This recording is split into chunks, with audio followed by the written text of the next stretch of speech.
welcome to another GCSE revision video. In this video we're going to look at multiplying fractions. Okay, so how do we multiply fractions? Well, it's actually ridiculously easy. All we do is multiply the top and the bottom. Yep, exactly how we said not to do it when we were adding and subtracting.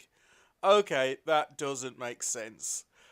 What's going on here? Well, it helps to think of fractions as division. So 3 over 5 is the same thing as saying 3 divided by 5. Remember our order of operations? Well, multiplication and division is on the same priority as each other, and they're on a higher priority to addition and subtraction.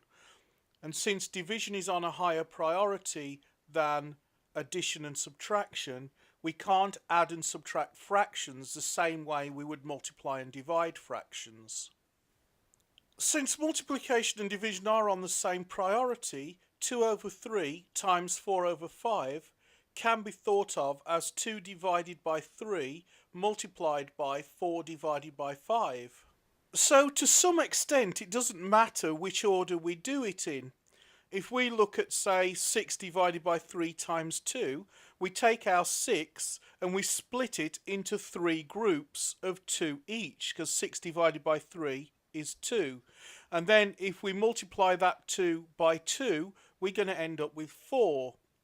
On the other way, if we do it the other way around, if we take, say, 2 and multiply that by 6, then we end up with 12.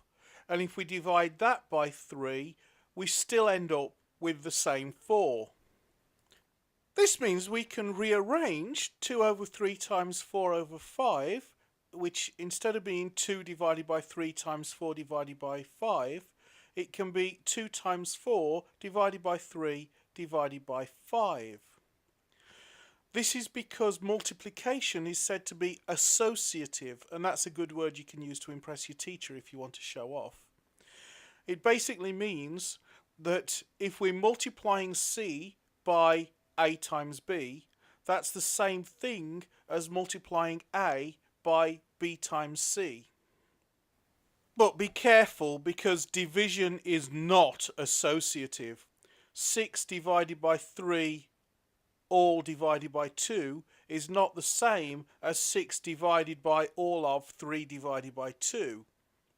6 divided by 3 divided by 2 is the same as 2 divided by 2, which is the same as 1, whereas 6 divided by all of 3 divided by 2 is the same as 6 divided by 1.5, which is equal to 4. No, we can't just do division in any order we like.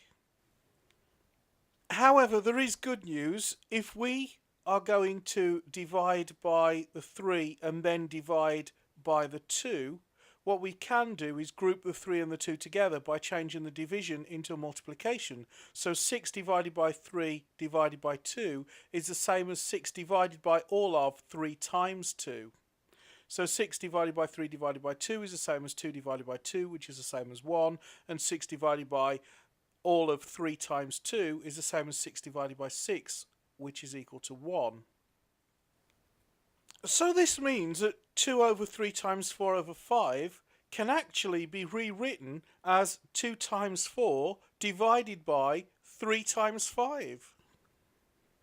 So the upshot of all this is that 2 over 3 times 4 over 5 is just 2 times 4 over 3 times 5, which is just 8 over 15. And it really is that simple. We just multiply the top and the bottom. I hope that was helpful, and I'd like to wish you all the best with your revision, and I'll see you in another video.